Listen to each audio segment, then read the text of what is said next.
Hi சொந்தங்களே, எல்லோரும் எப்படி இருக்கீங்க? என்ன சொந்தங்களேன்னு சொல்கிறேன்னு யோசிக்கிறீங்களா? ஆமாங்க, இருக்கிற அளவுக்கு பெரிய சொந்தங்கள் யாருமே இல்லைங்க. இந்த மாதிரி நம்ம வீடியோஸில் கனெக்டட் ஆகி என்னை நம்பி இத்தனை சப்ஸ்கிரைபர்ஸ் இருக்காங்க அப்படின்னு நினைக்க போது எனக்கு ரொம்ப சந்தோஷமாக இருக்குது. ஸோ உங்களெல்லாம் நான் சப்ஸ்கிரைபர்ஸ் சொல்கிறத விட சொந்தங்களில் சொல்கிறது தப்பே இல்லையே. ஸோ அந்த அளவுக்கு எனக்கு ரொம்பவே ஹாப்பியாக இருந்துச்சு. இன்றைக்கி நான் போட்ட வீடியோஸ்க்கு அவ்வளோ லைக்ஸ், அவ்வளோ வியூஸுங்க. ஸோ சப்ஸ்கிரைப் பண்ணிவிட்டு கொஞ்சம் வீடியோஸ் பாருங்கள்.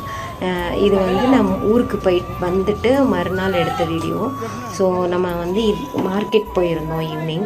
இது என்ன மார்க்கெட்னு சொல்லுங்கள், எனக்கு இது கொஞ்சம் புதுசாக தான் இருந்து. ஒரு க்ளூ வேணால் கொடுக்குறேன். இது திருநெல்வேலியில் வெள்ளிக்கிழமை மட்டும்தான் இந்த மார்க்கெட் இருக்குமா. ஸோ என்ன மார்க்கெட்னு நீங்கள் கமெண்ட் பாக்ஸில் கமெண்ட் பண்ணுங்கள். அப்படியே மார்க்கெட் போயிட்டு நம்ம ஈவினிங் அப்புறம் மீன் வாங்கிட்டு மறுநாள் மீன் குழம்புக்கும் ரெடி ஆயாச்சு. இதுக்கு அப்புறம் அம்மா ஒரு பக்கம் திங்ஸ் எல்லாம் எடுத்து வைக்க, நான் இன்னொரு பக்கம் தோசைலாம் சுட்டு அப்படியே நாள் முடிச்சாச்சு. என்னோட வீடியோஸ் நிஜமாவே பிடிச்சிருந்தா சப்ஸ்கிரைப் பண்ணிக்கோங்க.